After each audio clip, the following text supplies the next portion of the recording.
Quantique Planète, l'autre fréquence.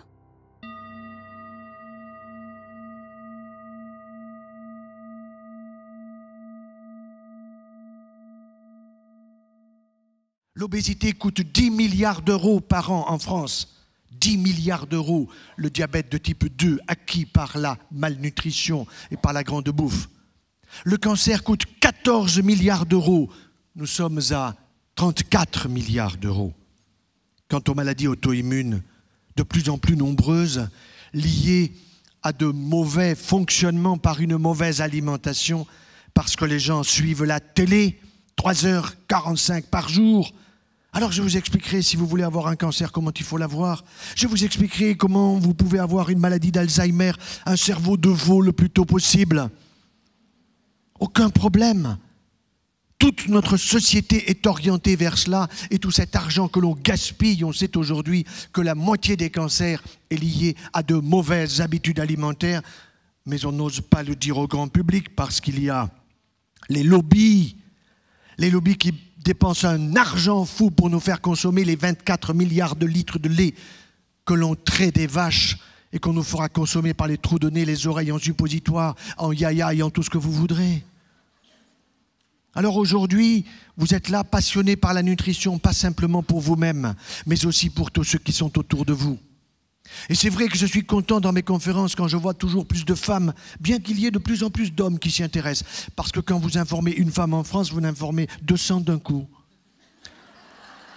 Quand vous informez un homme, vous allez informer la moitié d'un, sauf si vous touchez à son sexe. Donc je vous réserve, messieurs, une petite anecdote qui pourra vous être utile et qui vous coûtera pas cher, vous verrez. Je suis un passionné de l'humain, Et j'ai compris, si vous voulez, par la maladie, tout ce qui était la normalité. Par exemple, si vous voulez savoir à quoi sert votre jambe droite, vous la foutez dans un plâtre. Et là, vous vous rendez compte ce qui vous manque. Eh bien, à partir de la maladie, c'est hippocratique, ça. On arrive à repérer la meilleure façon, en particulier, de s'alimenter et d'être en bonne santé. Alors oui, si on veut avoir un cancer, c'est pas très compliqué. Et on va prendre le tube digestif de haut en bas assez rapidement pour que vous reteniez les points clés. Car si vous voulez l'avoir, vous allez l'expliquer à vos patients. Et vous allez voir qu'on peut leur expliquer. Je me souviens de ce couple qui vient à ma consultation au centre anticancéreux de Montpellier où aujourd'hui on opère 12 malades atteints de cancer du sein, où l'on opère des cancers du côlon, du rectum, où l'on opère des cancers de la prostate qui n'ont pas besoin d'être opérés, j'en parlerai certainement. Alors ce couple, il vient et je demande qui est malade. J'avais la parité, l'homme et la femme. Et les deux répondent presque en même temps, docteur, nous sommes des originaux, nous on n'est pas malades, qu'est-ce que vous venez faire?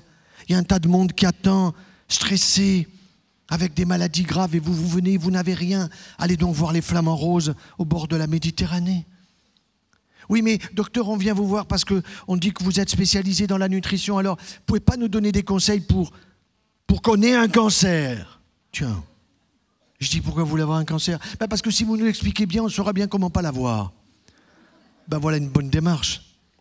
Une démarche de l'intelligence qui fait que le grand public aujourd'hui veut savoir comment ça marche et s'intéresse même plus souvent que les médecins qui sont liés aux laboratoires pharmaceutiques, lesquels ont compris qu'il y avait beaucoup plus de gens en bonne santé que de gens malades. Alors il faut donner aux gens en bonne santé pour l'ostéoporose, pour la ménopause, tout ce qui est pause, andropause.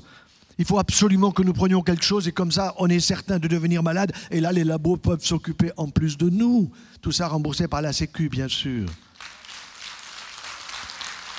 Alors, vous voulez avoir un cancer otorhinolaryngologique, il n'y a aucun problème, c'est très simple. Vous allez prendre du Pernod Ricard régulièrement, du whisky, de la vodka, du gin. À Noël, vous allez voir ces pubs dans le métro et partout sur la vodka.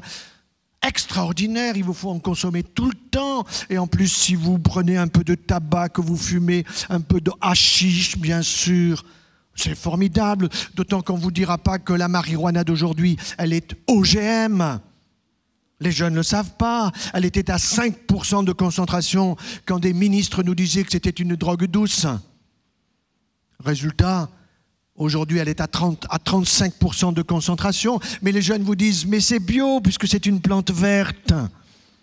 Les pauvres, avec des cerveaux qui sont de plus en plus abîmés chez les jeunes, mais qui remplissent les cabinets de psychiatres et de psychologues.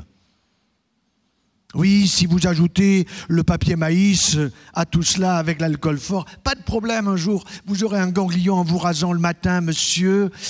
Vous direz à votre femme, chérie, viens voir, j'ai une boule au cou. Elle va voir la boule, elle va toucher, t'as mal? Non. Mais elle stresse tout de suite, elle appelle le toubib. Docteur, mon mari a une boule au cou. Et le docteur a tout de suite fait le diagnostic au téléphone. Il sait que c'est une métastase ganglionnaire d'un cancer otorhinolaryngologique situé dans le palais des saveurs, ce palais qui est inconnu de trop de monde et qui est tellement génial pour le bonheur et le plaisir de chacun d'entre nous.